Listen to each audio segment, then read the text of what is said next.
দেশ সন্ধ্যা স্বাগত জানাচ্ছি আমি ফখরুল ইসলাম। ডিসেম্বরকে সামনে রেখে জাতীয় নির্বাচনের প্রস্তুতি নিচ্ছে নির্বাচন কমিশন, জানালেন নির্বাচন কমিশনার ব্রিগেডিয়ার জেনারেল অবসরপ্রাপ্ত মোহাম্মদ সানাউল্লাহ।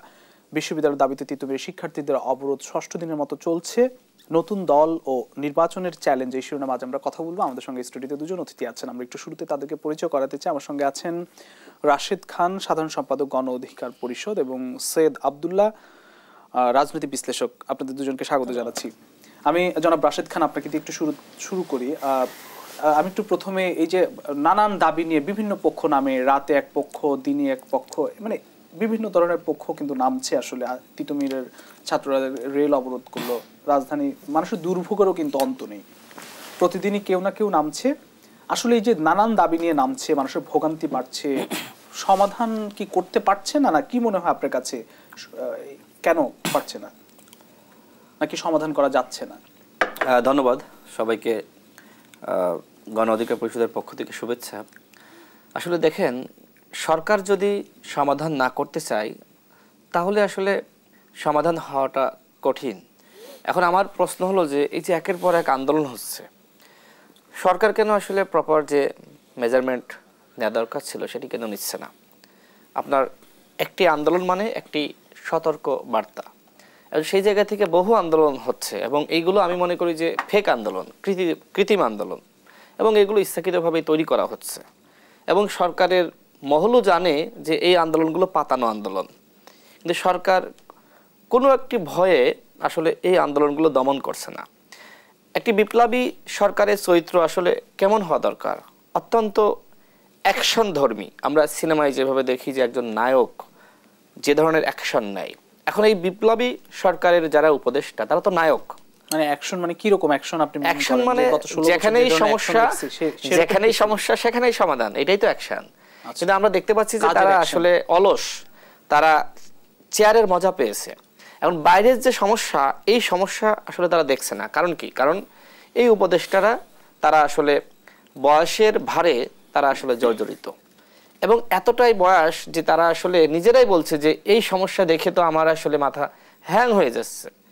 বিপ্লবের পরে সাধারণত একটু মধ্যবয়স্ক এবং তরুণরা তারাই কিন্তু ক্ষমতা গ্রহণ করে, কিন্তু আমরা দেখলাম যে 3 জন ছাত্রনেতা আছেন, ওকে ফাইন, কিন্তু বাকি যাদেরকে নিয়োগ দেওয়া হয়েছে তারা কিন্তু তাদের নাতনিদের সাথে নাতিদের সাথে কিন্তু অবসরে খেলাধুলা করতেছিলেন, মানে অবসর একটা টাইম কাটাচ্ছিলেন। কারণ এই মানুষগুলোকে কি করা হলো যে ধরে এনে এক প্রকার জোরপূর্বক এই দায়িত্ব দেওয়া হয়েছে। এখন কেউ কেউ নাকি মিটিংয়ে বলে আমার বুকে ব্যথা, আর কয়দিন বাসি, বলা যায় না কি দিয়ে কি করব, রাষ্ট্রের এই অবস্থা।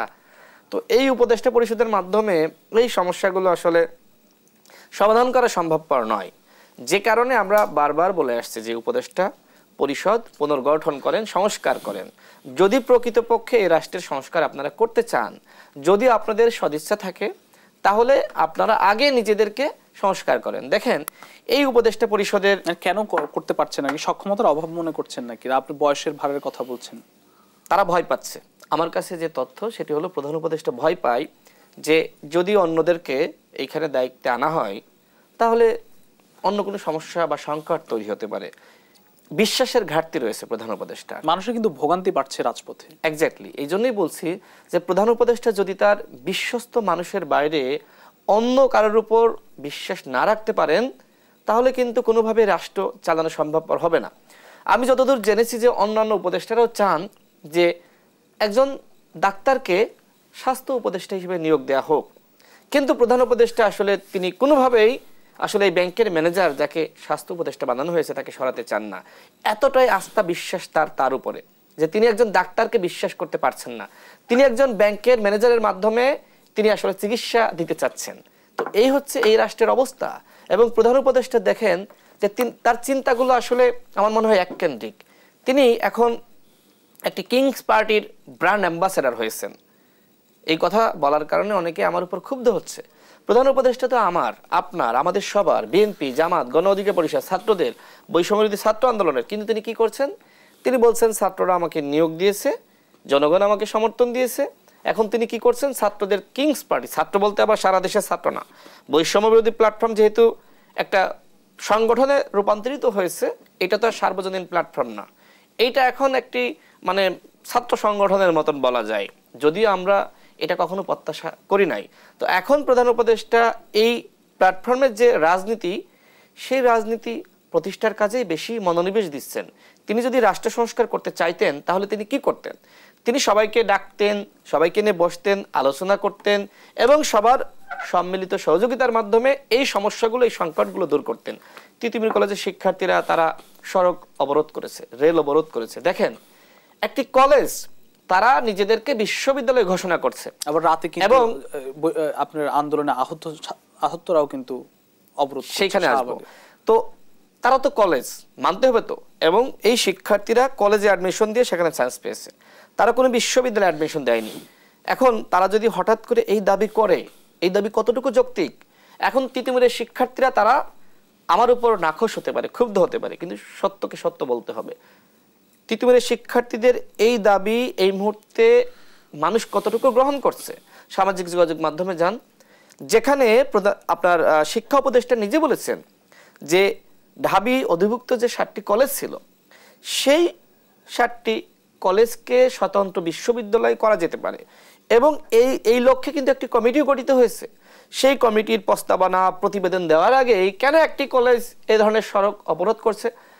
আগামীকাল যদি ঢাকা কলেজ এই ধরনের সড়ক অবরোধ করে, ইডেন কলেজ যদি করে, অন্যান্য কলেজ যদি করে, বাংলাদেশের যতগুলো কলেজ রয়েছে এই প্রত্যেকটা কলেজ যদি দাবি করে যে আমরা আর কলেজ থাকবো না, আমরা এখন বিশ্ববিদ্যালয়ে রূপান্তরিত হব, আপনি কি করবেন?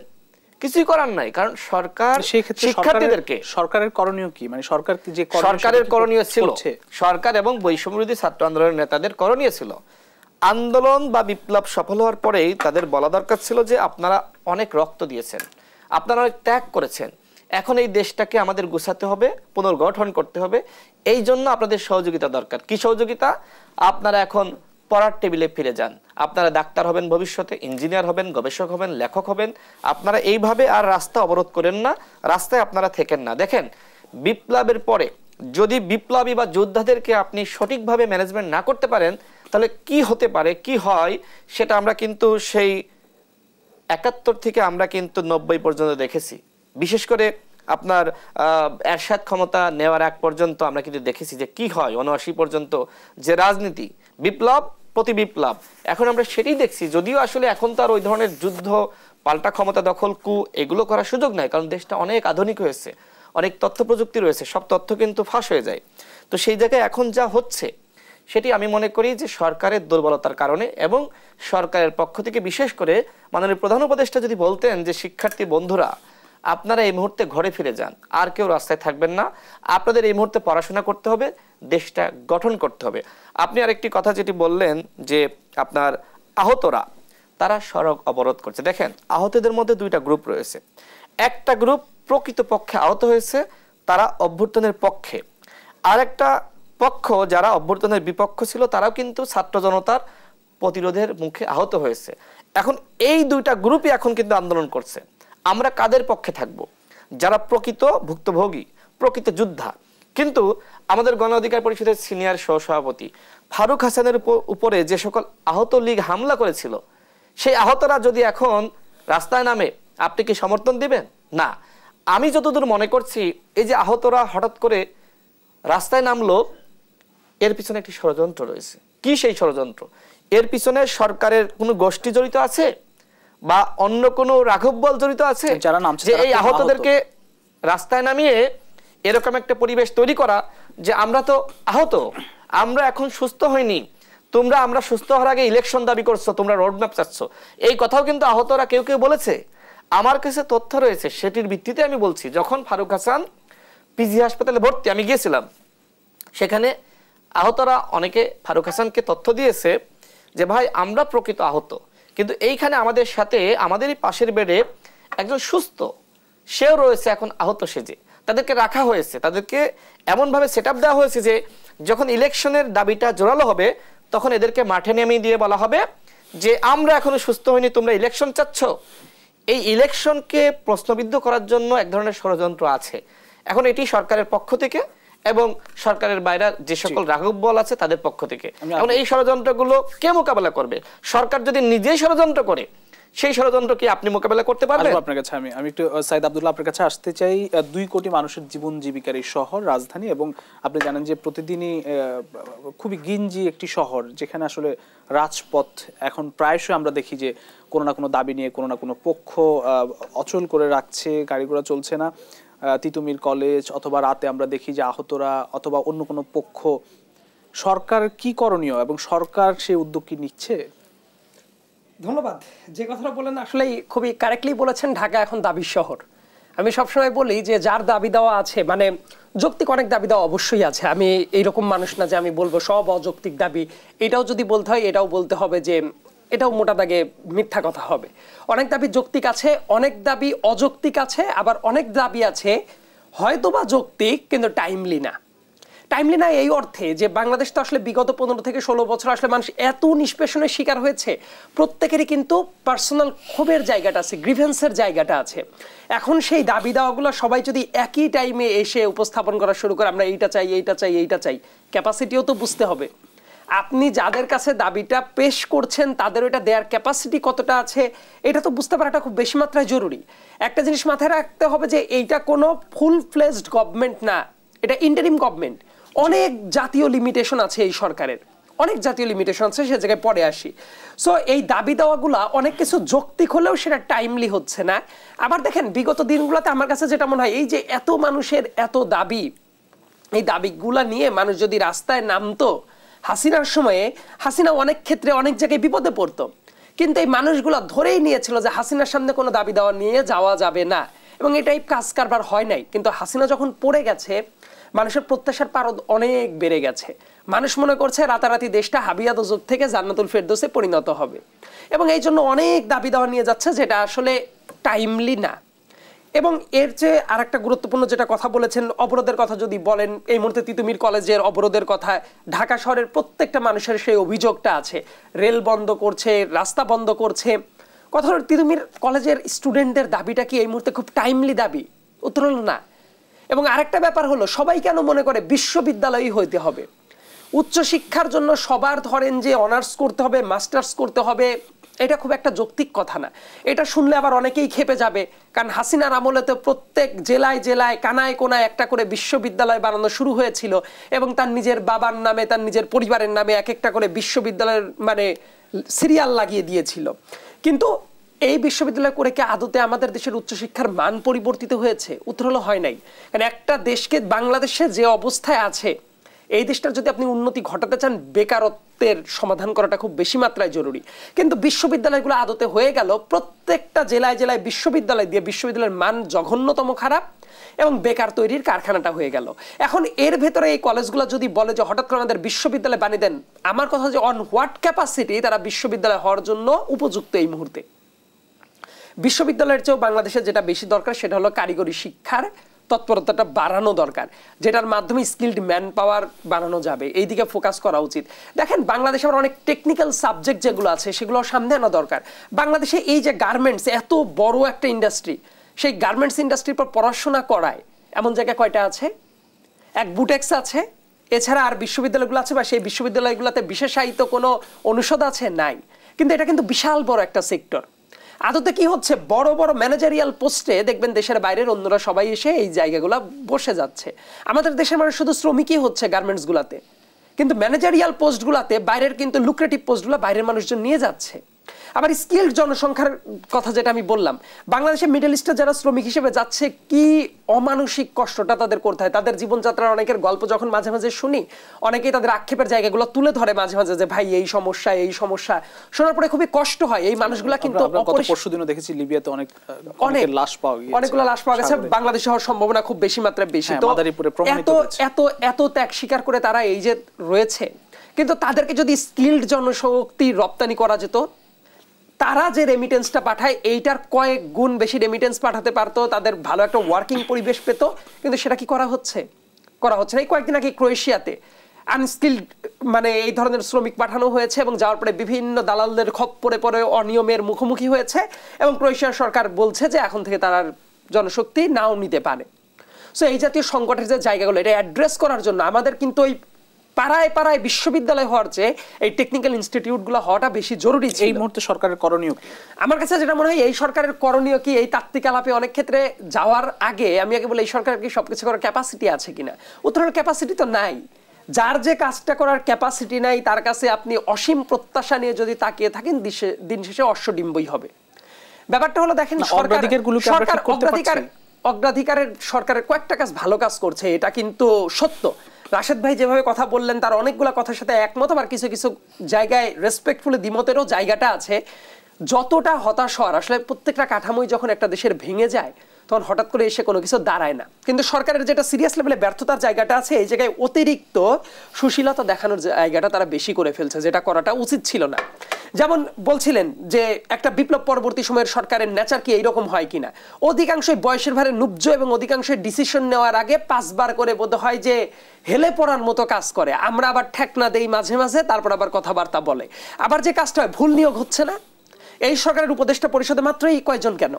অন্যান্য সরকারের ক্যাবিনেটে যে সদস্য ছিল, এই সরকার যদি তার ক্যাবিনেট মেম্বার বাড়াতো, কেউ প্রতিবাদ করতো, আমরা করতাম, আপনি করতেন, রাশেদ ভাইরা করতো, কেউই করতো না।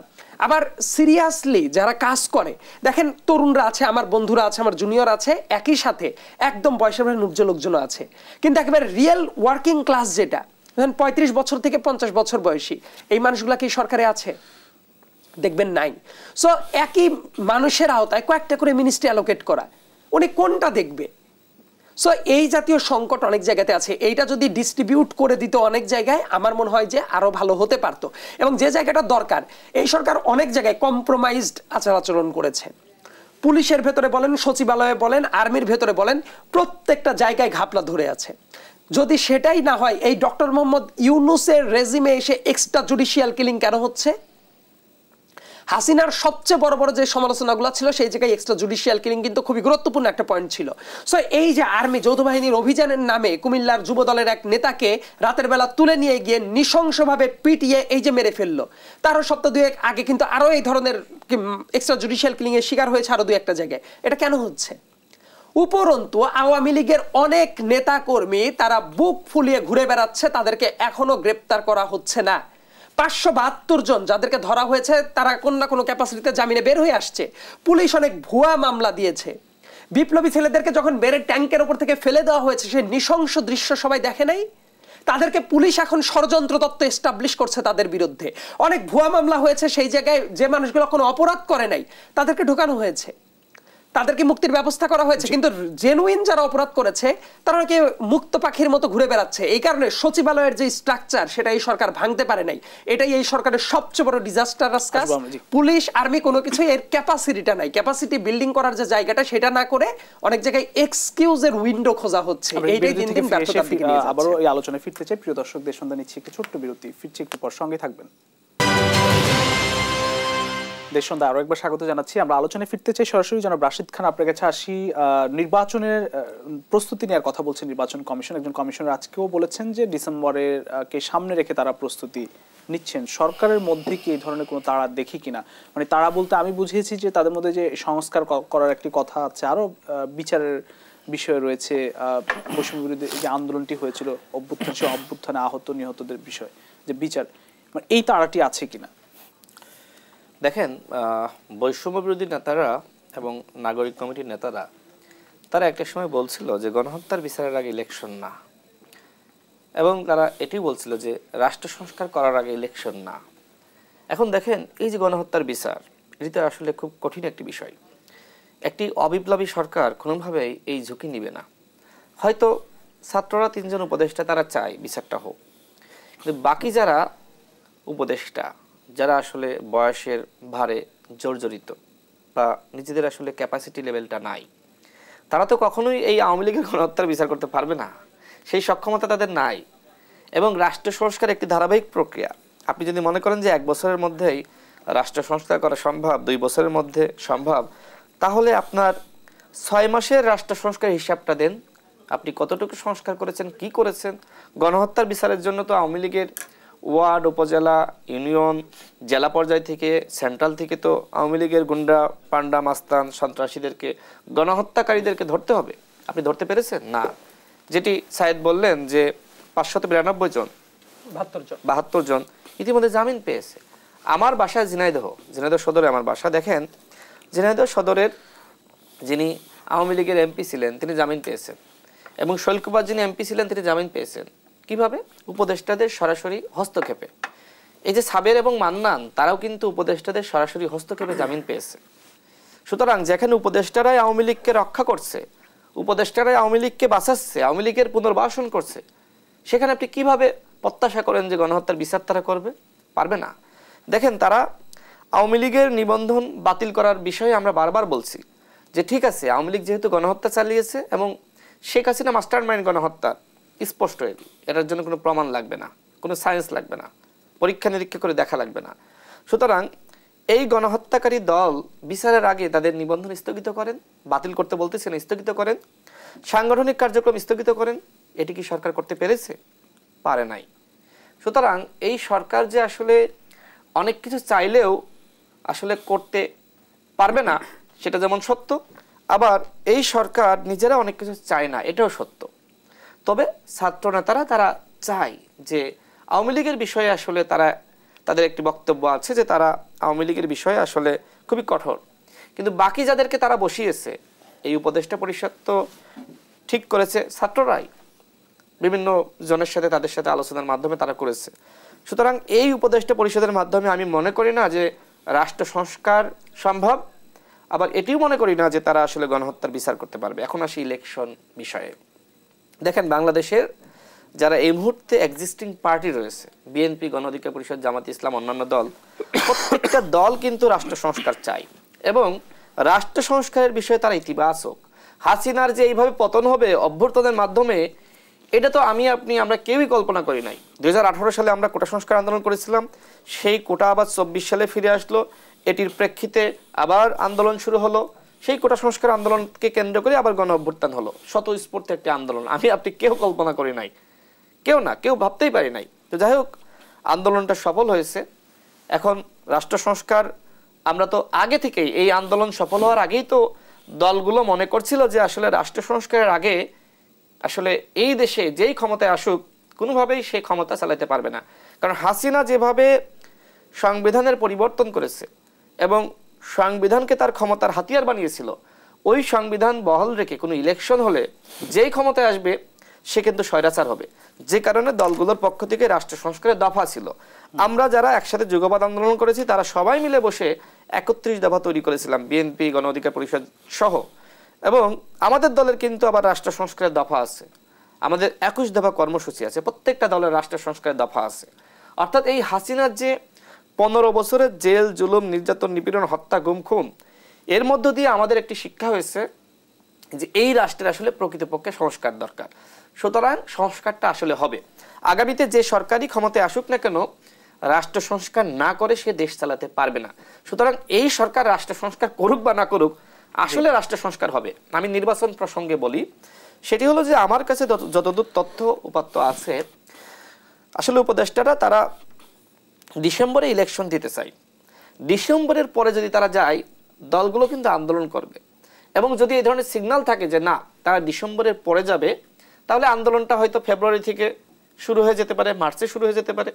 সরকারের মধ্যে দুইটা গ্রুপ, একটা গ্রুপ চায় যে ক্ষমতাকে দীর্ঘমেয়াদী করতে, এবং একটা গ্রুপ চায় যে না, আরেকটা গ্রুপ চায় যে না, আমরা আমাদের সম্মানকে নষ্ট করব না। আমি মনে করি প্রধান উপদেষ্টা, ঠিক আছে, আমরা তো সমালোচনা করছি যে তিনি কিংস পার্টির অ্যাম্বাসেডর হয়েছেন, নানান কারণে সমালোচনা করছি, তারপরেও তার উপরে ন্যূনতম হইলেও মানুষের আস্থা বিশ্বাস আছে যে তিনি তার ইমেজটা ক্ষুণ্ণ করবেন না। আমি যেটা মনে করি যে ডিসেম্বরে হয়তো এই সরকার ইলেকশন দিবে এবং এই বিষয়ে উপদেষ্টাদের একটা জোরালো ভূমিকাও থাকবে। তবে কেউ কেউ তো চাইবে এই ক্ষমতা কুক্ষিগত করে রাখতে, কারণ কি এই যে চেয়ার না, খুব আরাম, বসে পড়লে আর উঠতে মন চায় না। তো কারো কারো এই চিন্তা থাকতে পারে, বাট এই চিন্তা যারা করছে আমি মনে করছি যে তারা আসলে ভুলের মধ্যে বসবাস করছে। সুতরাং ইলেকশন বাংলাদেশে হতে হবে। এই মুহূর্তে সরকারের করণীয় কি? সরকার এই মুহূর্তে যেটি করতে পারে যে ইলেকশন এবং রাষ্ট্র সংস্কার একসাথে চলবে, এই ধরনের ঘোষণা যদি দেয়, একই সাথে সকল দল, সকল অংশীদারিত্ব যারা গণ অভ্যুত্থানে অংশ নিয়েছে তাদেরকে নিয়ে বসে একটি জাতীয় সংলাপ করে সেখানে একটি রোডম্যাপের ঘোষণা দেওয়া যে আমরা আগামী অমুক তারিখে আমরা ইলেকশনটা করতে চাই এবং ইলেকশনের আগে ন্যূনতম আমাদের এই সংস্কারগুলো দরকার। কি কি সংস্কার? নির্বাচন কমিশনের সংস্কার, বিচার বিভাগের সংস্কার, পুলিশের সংস্কার। আপনি এইগুলোই সংস্কার করেন তাহলে দেখবেন মোটামুটি অনেক কিছু হয়ে গেছে। আমি একটু সাইদ আব্দুল্লাহর কাছে যেতে চাই। বিভিন্ন রাজনৈতিক দল আসলে প্রয়োজনীয় সংস্কার শেষে দ্রুত নির্বাচনের কথা বলছে, কারণ হিসেবে বলছে যে এই যে ধরনের দাবির মিছিল নিয়ে প্রতিদিন রাজপথে নামছে মানুষ বা বিভিন্ন সমস্যার সৃষ্টি হচ্ছে, এই সরকার, আপনি নিজেও বলেছেন যে সক্ষমতার কিছু অভাব রয়েছে, নির্বাচন বা গণতান্ত্রিক প্রক্রিয়া ফিরে যায়। মূলিয়া আপনিও কি তাই মনে করেন কিনা এবং সেই পথে আসলে সরকার কতটা অগ্রসর হচ্ছে? নির্বাচন আর সংস্কার দুইটা কখনোই বিপরীতধর্মী কোনো কিছু না। এইটাকে যারা জোর করে বিপরীতধর্মী বানানোর চেষ্টা করছে তারা একটা হঠকারিতা দেখার জন্য সম্ভবত সামনে ওয়েট করছে। কারণ এই সরকার যখন আসে তারা কিন্তু ফ্যাসিলিটেটর, তারা কিন্তু সরকার হয়ে বসবে ব্যাপারটা এইরকম না যে 5 বছর তাদের শাসন করতে হবে, এইটা করতে হবে, ওইটা করতে হবে, ব্যাপারটা এরকম না। গণ অভ্যুত্থানের স্পিরিট বলতে অনেকে অনেক কিছু বুঝে, কিন্তু আমার কাছে যেটা মনে হয় রাষ্ট্রের একদম বেসিক কিছু জায়গায় সংস্কারের যেটা দরকার, সংস্কার কাজটা শুরু করে দেওয়া উচিত এবং সেই শুরুর পাশাপাশি কি কি করবে এই টাইপ একটা রোডম্যাপটাও থাকাটা খুব বেশি মাত্রায় জরুরি। নির্বাচনের ব্যাপারটা আমি কেন বললাম যে আমি এটাকে বিপরীতধর্মী মনে করি না, কারণ একটা ইলেকশন করার জন্য তো সংস্কার দরকার। একটা ইলেকশন করার জন্য ধরেন ইলেকশন কমিশনকে যে অবস্থায় রেখে গিয়েছিল বা ফিল্ড লেভেলের যারা ইলেকশন আমাদের চালানোর জন্য যে প্রাতিষ্ঠানিক কাঠামো আছে তার যে অবস্থা ছিল, আইন শৃঙ্খলা বাহিনীর যে কাঠামো ছিল, এইগুলো দিয়ে কোনো অবস্থাতেই একটা ফেয়ার ইলেকশন করা পসিবল না, ফুল স্টপ। তাহলে কথাটা হলো একটা ইলেকশন করার জন্য তো সংস্কারটা করা দরকার। তো সরকারের জায়গা থেকে যদি বলা হয় যে আমরা এই পার্টিকুলার সংস্কারগুলো করব এবং এইগুলা ইনিশিয়েট করব, শেষ না হলেও এই পয়েন্টে যাওয়ার পরে আমরা ইলেকশনের দিকে আগাবো, সেটা আমার মনে হয় যে কোনো রাজনৈতিক দল খুব বড় কোনো আপত্তি তুলবে না। কিছু কিছু আপত্তি অনেকে তুলতেও পারে, কিন্তু ঝামেলাটা কোথায় পাকে জানেন? 6 মাস তো পার হয়ে গেছে, আপনার হানিমুন পিরিয়ড অনেক আগে শেষ। 6 মাস পরে গিয়ে মানুষ যদি এখন এই সরকারের কাছে হিসাব নেয় কোন কোন জায়গায় কতটা সংস্কার হয়েছে, আমার কাছে মনে হয় অনেকে অনেক বেশি হতাশ হয়ে যাবে সেই চিত্রটা দেখলে। সো এই যে সংস্কারের কথা আপনি মুখ দিয়ে বলবেন, তার রিফ্লেকশন প্র্যাকটিক্যাল লাইফে হবে না, দেন হোয়াট? তাহলে তো মানুষের কাছে আপনি জবাব দিতে পারবেন না অনেক জায়গায়। আপনি ন্যূনতম আওয়ামী লীগের যারা পারপেট্রেটর আছে তাদেরকে বিচারের আওতায় নিয়ে আসার ব্যবস্থা করেন। আমি বলি নাই, অনেকে এটা বলে যে বিচার শেষ হবে তারপর ইলেকশন। এইটা আমি তো লয়ের স্টুডেন্ট ছিলাম, আমি জানি যে বিচার এই টাইপ একটা বিচার শুরু হলে 5 বছর লাগতে পারে, 7 বছর লাগতে পারে, 10 বছর লাগতে পারে। একটা ক্রিমিনাল বিচার অনেক দিন যাইতে পারে একটা ফেয়ার ট্রায়ালের ভেতর দিয়ে যদি যেতে হয়। তো এতদিন কি দেশ এইভাবে থাকবে? এটা তো থাকবে না। আপনার জায়গাটা হলো যে প্রত্যেককে বিচারিক প্রক্রিয়ার আওতায় নিয়ে আসবেন, এইটা করাটাই কিন্তু যথেষ্ট। কিন্তু সেই আওতায়ও তো আপনি আনতে পারছেন না। আমাদের পাবনার, আমি পাবনার ছেলে, পাবনার সুজানগর একটা জায়গা আছে, সুজানগরে আওয়ামী লীগের এক নেতাকে গ্রেপ্তার করেছে, গতকালের খবর এইটা, গ্রেপ্তার করেছে এবং তারপরে পুলিশ নিয়ে যাচ্ছে। আওয়ামী লীগের আরো কিছু চেলামুন্ডারা এসে পুলিশের ভ্যান থেকে ছিনতাই করে নিয়ে চলে গেছে। হাসিনা বলে কি এই কাজগুলো হতো? এটা তো বোঝা যাচ্ছে এই পুলিশ ঠিকমতো ফাংশন করছে না, দেশের গোয়েন্দা সংস্থা ঠিকমতো ফাংশন করছে না। অনেক জায়গায় এই যে সমস্যাগুলো আছে, এই সমস্যাগুলো যদি বাড়তে থাকে ধীরে ধীরে, তাহলে তো মানুষই বিরক্ত হয়ে যাবে। আমি ছোটবেলায় আমার একটা জিনিস এক্সপিরিয়েন্স ছিল, যেটা 1-11 সরকার ছিল প্রকৃত পক্ষে। ওই 1-11 সরকার কিন্তু প্রথম দিকে এসে যখন বিরাজনীতিকরণের দিকে আগাতে থাকলো, মানুষ আবার অনেক সময় দেখবেন অনেক পপুলিস্ট তত্ত্বে হাতে তালি দেয়। তারা কিন্তু হাতে তালি দিচ্ছিল, অমুকে নাই তমুকে নাই, খুবই ভালো হবে। চালের কেজি 18 টাকা ছিল, 18 টাকা থেকে 1 লাফে 42 টাকায় উঠে গেল। আমি ওই দিন থেকেই দেখেছি যে যখন চালের দামটা বেড়ে গেল মানুষ প্রচন্ড ক্ষুব্ধ, এবং ওই সরকারের ওই ইমেজ কি আজ অবধি আর ভালো হয়েছে? দেখেন 1-11 সরকারে যারা ছিল তারা কিন্তু মোরাললেস সবাই নেগেটিভ ক্যারেক্টার। সো এই সাপোর্টটা কিন্তু আনচ্যালেঞ্জ থাকবে না। এখন পর্যন্ত যে সিম্প্যাথিটা আছে এই সরকারের উপরে মানুষের, সেই সিম্প্যাথিটা কিন্তু অনেকদিন থাকবে না। রোজার মাসে যদি দ্রব্যমূল্যের দাম যদি নিয়ন্ত্রণ না করতে পারে, এই সরকারের পর মানুষের খুবই বাজে রকম প্রতিক্রিয়া শুরু হয়ে যাবে।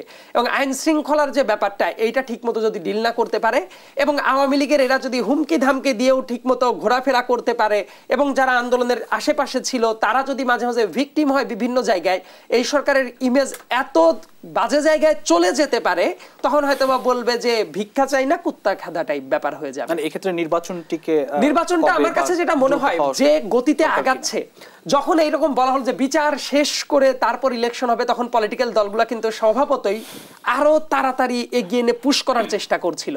কিন্তু আমি বিভিন্ন স্পেকট্রামে চলাফেরা করে বিভিন্ন নেতার, দলীয় নেতাদের, আমাদের ছাত্র বন্ধুদের এবং প্রত্যেকটা জায়গায় কথাবার্তা বলে আমার কাছে যেটা মনে হয়েছে, if it is in December then কারো জায়গা থেকে খুব বড় কোনো আপত্তির জায়গা থাকবে না, এবং ডিসেম্বরের দিকে হলে বোধ হয় যে রাজনৈতিক দলগুলোও যে বড় রকম বাধা তৈরি করা সেটাও করবে না। তবে যেদিকে আগাচ্ছে সরকার যদি কারেক্টলি হ্যান্ডেল করতে পারতো অনেক কিছু, আমি মনে করতাম সেটা ভালো হতে পারতো। কিন্তু সরকার তো অনেক জায়গায় ব্যর্থ হচ্ছে এবং ক্রমান্বয়ে তার ক্রেডিবিলিটি হারাচ্ছে। এই অবস্থায় যদি চলতে থাকে তাহলে এই বছরের ডিসেম্বরের ভেতরে ইলেকশনটা হয়ে যাওয়াটা উচিত। তবে ইলেকশনটা হওয়া মানে এই না যে কোনো সংস্কার না করে যে অবস্থায় আছে এই মুহূর্তে ইলেকশন হবে। ইলেকশনেরও ম্যান্ডেটটা দেওয়াটা যেমন জরুরি, একই সাথে রাজনৈতিক দলগুলোকে অ্যাকোমোডেট করে কিভাবে এই সরকার হেল্প নিতে পারে সেটাও জরুরি, কারণ অনেক কাজ করার জন্য রাজনৈতিক দলের সাপোর্টটা দরকার, আর রাজনৈতিক দলের সাপোর্ট ছাড়া এই সরকার ঠিকমতো ফাংশন করতে পারবে না। জি, ধন্যবাদ। আমি আবার ওই আলোচনায় ফিরতে চাই। প্রিয় দর্শক, দেশ সন্ধ্যা আরো একটি বিরতি নিচ্ছি, ফিরছি একটু পর, সঙ্গেই থাকুন। দেশ সন্ধ্যা আরো একবার স্বাগত জানাচ্ছি। আমি যারা রাশেদ খান আপনার কাছে আসি। আসলে মানুষের এই পরিবর্তনের জন্যই কিন্তু এই যে বৈষম্য বিরোধী আন্দোলন এত বড় একটি অভ্যুত্থান হয়েছে। এর আগেও কিন্তু গত 53 বছর আর বহু অভ্যুত্থান হয়েছে এবং অনেক আন্দোলনও হয়েছে, কিন্তু সেই পরিবর্তনের জায়গা কতটা এগুচ্ছে বা সংস্কারের কথা বারবার বলছে, সেই সংস্কারের কথা সাইদ আব্দুল্লাহ বলছেন, আছে আসলে কতটা সংস্কার হয়েছে, সেই জায়গায় সরকার কতটা আসলে করতে পারছে, গতি কি দেখছেন?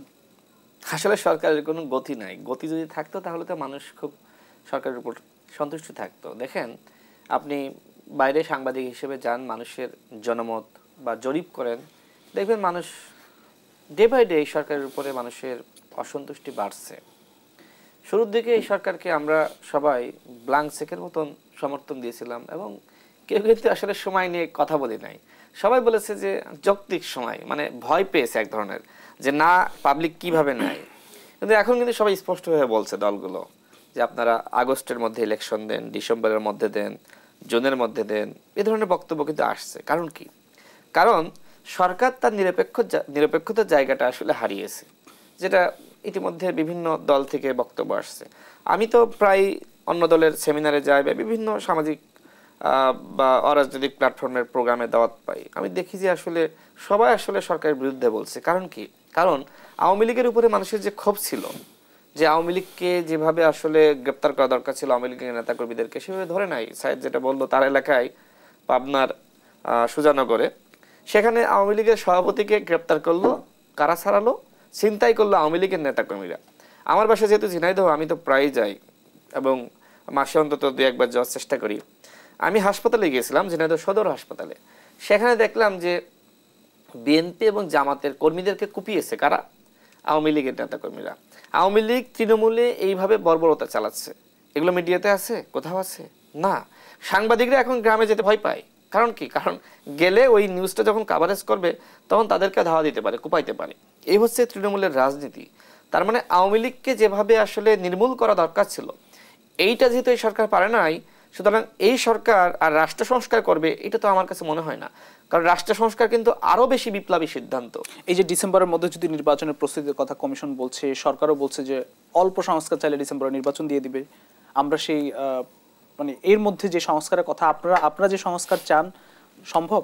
দেখেন, ডিসেম্বরের মধ্যে যদি ইলেকশন হয় তাহলে সরকার মোটামুটি 1.5 বছর সময় পাচ্ছে, আর যদি জুনে হয় তাহলে 2 বছর। এখন 1.5 বছরে আপনি বড় সংস্কার করতে পারলেন না। আপনি বলছেন যে আরো 6 মাস সময় পাইলে আপনি বড় সংস্কার করবেন, আর 1.5 বছরে আপনি ছোট সংস্কার করলেন। এই কথাবার্তাগুলো আসলে আমার মনে হয় যে খুবই ভাওতাবাজি মার্কা কথাবার্তা। মানে এগুলো কোনো কথার মধ্যে পড়ে না যে আপনার ডিসেম্বরে হইলে, এই কথা আসলে প্রধান উপদেষ্টাকে কে শিখিয়ে দিয়েছে? তার রাজনৈতিক সচিবটাকে আমরা জানি না। কিভাবে বলছেন যে আসলে 1.5 বছরের মধ্যে আমরা 1.5 বছর সময় পাইলে ছোট সংস্কার, আর 2 বছর পাইলে আমরা বড় সংস্কার? এটা কোনো কথা হলো? 6 মাসে আপনি কি উল্টিয়ে ফেলবেন? আমরা তো দেখেছি যে এই 6 মাসে আপনাদের অর্জন কি। নির্বাচনের কথা আসলে আপনি বলেন যে গণহত্যার বিচারের আগে কেন ইলেকশন? তাদের অনেক অর্জন আছে, তারা অনেক কিছু করেছে। কি অর্জন করেছে? বিচার প্রক্রিয়া নিয়ে আসছে। হাসিনার আমলে যা ছিল তার থেকেও তো খারাপ এখন। আইন শৃঙ্খলা দেখেন, পুলিশ কাজ করে, সচিবালয়ের কর্মকর্তারা কাজ করে, আপনার কাজ করে, র্যাব কাজ করে, গোয়েন্দা সংস্থা কাজ করে, কেউ তো ফাংশন করছে না। পুলিশের পক্ষ থেকে বলা হচ্ছে, উপদেষ্টারাই বলছেন যে 80% পুলিশ হলো আওয়ামী লীগের, ছাত্রলীগের। তো এদেরকে আপনি সরান, সবাইকে না পারলেও তো 10% সরান, তাহলে বাকিরা ভয় পাবে। আপনি তো তাদেরকে সরাচ্ছেন না, শাস্তি দিচ্ছেন না। যারা যে সকল পুলিশ, র্যাব এবং বিজিবির সদস্যরা ছাত্র জনতার বুকে সরাসরি গুলি চালালো, তাদেরকে আপনি গ্রেপ্তার করেছেন? করেন নাই। আওয়ামী লীগের সাথে আপনার এত প্রীতি কেন, এত ভালোবাসা কেন? সুতরাং আপনি যেখানে আওয়ামী লীগকে নির্মূল করতে পারছেন না, গণহত্যা বিচার করতে পারছেন না, রাষ্ট্র সংস্কার আরো কঠিন কাজ, আপনি পদে পদে বাধার শিকার হবেন, সেটা তো আপনি পারবেন না। শেষ কথা হলো যে দেখেন, এখনো দেশে বিচার বহির্ভূত হত্যাকাণ্ড চলছে। কার আমলে? ডক্টর ইউনূসের আমলে। আমরা যারা আন্দোলন করেছি আমাদেরকে হত্যা করা হচ্ছে, আমাদেরকে দমন করা হচ্ছে, যেখানে আওয়ামী লীগকে দমন করা দরকার ছিল। সুতরাং এইগুলো বন্ধ করতে হবে, এক। দ্বিতীয়ত হলো নির্বাচনও আসলে সংস্কারের অংশ। নির্বাচনকে বাদ দিয়ে কোনোভাবেই সংস্কার হতে পারে না। সুতরাং নির্বাচন এবং রাষ্ট্র সংস্কার একসাথে চলবে, এই ঘোষণা দিতে হবে। একই সাথে দলগুলোকে আস্থায় নিতে হবে। রাজনৈতিক দলগুলোকে দূরে রেখে কোনোভাবে আপনি রাষ্ট্র সংস্কার করতে পারবেন না। তৃতীয়ত সেটি হলো যে উপদেষ্টা পরিষদের অবশ্যই মাস্ট সংস্কার করতে হবে। উপদেষ্টা পরিষদের এই বুড়ো এবং যারা বয়স্ক, যারা আসলে বলে যে আসলে এত সমস্যা আমার মাথা হ্যাং হয়ে যায়, এই বয়স্ক মানুষগুলোর মাধ্যমে কোনোভাবে আপনি রাষ্ট্র সংস্কার করতে পারবেন না। যেহেতু এটি একটি বিপ্লবী সরকার, যেহেতু হয়নি তারপরে বিপ্লবী সরকার দাবি করা হচ্ছে, এই সরকারের উপদেষ্টাদেরকে অবশ্যই বিপ্লবী হতে হবে। এবং একই সাথে সর্বশেষ যেটি বলবো, দেখেন ইতিমধ্যে কিন্তু অনেক সমন্বয়কের বিরুদ্ধে, উপদেষ্টাদের বিরুদ্ধে, উপদেষ্টাদের পিএস, এপিএস, সচিব নিয়োগ প্রক্রিয়া, বিভিন্ন জায়গায় নিয়োগ প্রক্রিয়া, এইগুলো নিয়ে ধূম্রজাল সৃষ্টি হয়েছে। টাকার বিনিময়ে নিয়োগ পেয়েছে, অর্থের বিনিময়ে বিদেশে লেনদেন হয়েছে। আমি সেই জায়গা থেকে বলবো যে প্রত্যেক উপদেষ্টার সম্পদের হিসাব, 6 মাসের সম্পদের হিসাব অবশ্যই জনগণের কাছে পেশ করতে হবে। এপিএসদের 14 গোষ্ঠীর সম্পদের হিসাব নিতে হবে। এবং গোয়েন্দা সংস্থাকে বলবো, আপনারা এখন এই উপদেষ্টাদের 14 গোষ্ঠীর সম্পদের হিসাব খুঁজে বের করেন। কোথায় কি হলো, বিদেশে যারা যারা গিয়েছে কোথায় কার সাথে বৈঠক করেছে, সেগুলো কিন্তু খুঁজে বের করতে হবে। এপিএস যারা আছে তাদের 14 গোষ্ঠীর কোথায় কার সাথে লেনদেন হয়েছে, ফোন কল, চেক থেকে শুরু করে। আপনি জবাবদিহিতা প্রতিষ্ঠা করতে চান না, রাষ্ট্র সংস্কার করতে চান না, সুতরাং আপনার সম্পদের হিসাব, আপনার জবাবদিহিতা আগে জনগণের কাছে দেন। কারণ ইতিমধ্যে সন্দেহ সংশয় শুরু হয়ে গেছে যে সমন্বয়করা এই লেনদেন করেছে, অমুক উপদেষ্টা এই লেনদেন করেছে, অমুক উপদেষ্টার এপিএস এই করছে, পিএস এই করছে। আসলে রাজনীতি করি তো অনেক শত্রু হয়ে যাবে, যে কারণে কথাগুলো বলতে পারি না। তবে এই যে ধূম্রজাল, যেটি সায়েদ আই থিঙ্ক সেও বলবে, যে এই যে এত এত অভিযোগ, ডিসি এসপি নিয়োগকে কেন্দ্র করে কেলেঙ্কারি, বিভিন্ন জায়গায় দপ্তরে যে নিয়োগগুলো হচ্ছে সেটিকে কেন্দ্র করে লেনদেন, এগুলো কিন্তু চলছে। কালকে আমি একটা সেমিনারে গিয়েছিলাম প্রেস ক্লাবে, ইনক্লাবের একজন সাংবাদিক দৌড়ে আসলেন আমার কাছে, বাইক থেকে নেমে আমাকে দেখে, রাশেদ ভাই অমক সচিব এত টাকার বিনিময়ে নিয়োগ পেয়েছে, আমাদের কাছে তথ্য আছে, আমরা তো লিখতে পারতেছি না, লিখলেই তো আমাদের উপর চাপ আসবে। সেইখানে 2 জন ডিজিএফআর কর্মকর্তা ছিল, আমি তাদেরকে বললাম, তারা আমার সাথে পরিচিত হইতে আসলো। আমি পরে ওই সাংবাদিককে ডাকলাম, ডেকে আমি ওই ডিজিএফআই কর্মকর্তাদের বললাম যে তার সাথে আপনারা কাজ করে আপনারা তথ্যপত্র বের করেন। তো এই হচ্ছে অবস্থা, এইভাবে তো আসলে দেশ চলতে পারে না। সুতরাং এই দেশের যদি আসলে আপনি সংস্কার করতে চান, আপনার মানসিকতার সংস্কার করতে হবে। আপনার রাজনৈতিক বিতর্ক থাকতে পারে, কিন্তু আপনার সততা নিয়ে, নৈতিকতা নিয়ে যখন বিতর্ক সৃষ্টি হবে, তখন আমি বিশ্বাস করি না যে আপনি রাষ্ট্র সংস্কার করতে পারবেন। ধন্যবাদ জনাব রাশেদ খান। সাইদ আব্দুল্লাহ, আপনাকে শেষ করতে চাই, যে নির্দিষ্ট সময়ে কথা বলা হচ্ছে নির্বাচনের, এর মধ্যে প্রয়োজনীয় সংস্কার সম্ভব কিনা বা সরকারের সেই গতি আমরা দেখি কিনা? সরকারের গতি সোফার অ্যাপ্রিসিয়েটেড না, মানে যতটা আশা আমাদের পক্ষ থেকে ছিল সেই গতিতে কাজটা চলছে না। এটা বলতে আমি আসলে কোনো ঢাক ঢাক গুড়গুড় কোনো কিছুই করলাম না। তবে একই সাথে আবার যদি মনে করি যে এই সরকার কিচ্ছুই করে নাই, সবচেয়ে জঘন্যতম সরকার, এটাও আমি মনে করি না। কারণ হাসিনা যে লেভেলে দেশকে রেখে গিয়েছিল তার চেয়ে খারাপ হওয়া কোনো অবস্থাতেই পসিবল না। এই সরকারে এক্সপার্টিজের ঘাটতি আছে, অনেক জায়গায় ডিসিশন মেকিং এর সিরিয়াস লেভেলের ঘাটতি আছে, কিন্তু অ্যাটলিস্ট হাসিনার লেভেলে খারাপ না। সো আমি একটু আশাবাদী থাকতে চাই, তবে ক্রিটিক্যাল দৃষ্টিভঙ্গিতে, কারণ যে অবস্থায় চলছে এই অবস্থা চলতে থাকলে মানুষের আস্থার জায়গাটা অনেক বেশি কমে যাবে। কয়েকটা জায়গায় একেবারে স্পেসিফিক্যালি আমাদের আমলে নিতেই হবে। সচিবালয়ের ইস্যুটা, আইন শৃঙ্খলা রক্ষার ইস্যুটা, আপনি যদি খেয়াল করে দেখেন বিগত দিনগুলোতে এই 2024 সালের জুলাই মাসে কি শেখ হাসিনা স্বৈরাচার হয়ে গেছে? শেখ হাসিনা স্বৈরাচার হয়ে গেছে বহু আগে, যেদিন থেকে সে ৫৫ সংশোধনী করেছে, তত্ত্বাবধায়ক সরকার ব্যবস্থা বাতিল করেছে, ওই টাইম থেকেই শেখ হাসিনা স্বৈরাচার ছিল। ইন্টারেস্টিং ফ্যাক্টটা হলো 2014 সালের ইলেকশন, 2018 সালের ইলেকশন, 2024 সালের 7 জানুয়ারি এই ডামি ইলেকশন মানে কি পরিমাণ নির্লজ্জ হইলে, মানে নিজের দলেরই 2 জন প্রার্থী দাঁড় করাই দিয়ে, মানে ডামি প্রার্থী দাঁড় করাই দিয়ে, এটা আবার বুক ফুলিয়ে তারা বলে বেড়াতো এটা ডামি প্রার্থী। সো এই টাইপ ইলেকশন যারা করেছে, এই প্রত্যেকটা ইলেকশনে যারা ডিসি ছিল, এসপি ছিল, ওসি ছিল, তারা জড়িত ছিল না? এবং এই ইলেকশন যারা ইঞ্জিনিয়ারিং করে দিত তাদেরকে নিয়ে এসে পদক দেওয়া হতো। বিগত দিনগুলোতে পুলিশে যাদেরকে পদক দেওয়া হয়েছে ইলেকশন ইঞ্জিনিয়ারিং করে দিলে তাদেরকে সে পদক দেওয়া হতো। সেম গোস ফর যারা সচিবালয়ের যারা ইঞ্জিনিয়ারিং গুলা করতো তাদেরকেও বড় বড় প্রাইজ পোস্টিং দেওয়া হতো এবং বিভিন্নভাবে তাদেরকে সম্মানিত করা হতো। সেই প্রত্যেকটা মানুষের বিচারটা আমরা দেখতে চাই। এই বিচারের কাজটা সরকারের করতেই হবে এবং একই সাথে সরকারের ইলেকশনটা হওয়ার জন্য যে ধরনের ক্যাপাসিটি দরকার সেটা করতে হবে। সরকারের নিরপেক্ষ চরিত্রটা ধরে রাখতে হবে এবং ডক্টর মোহাম্মদ ইউনূসের যে ব্যাপারটা ফিল করতে হবে, এই আস্থাটা কিন্তু সব সময় একই লেভেলে থাকবে না।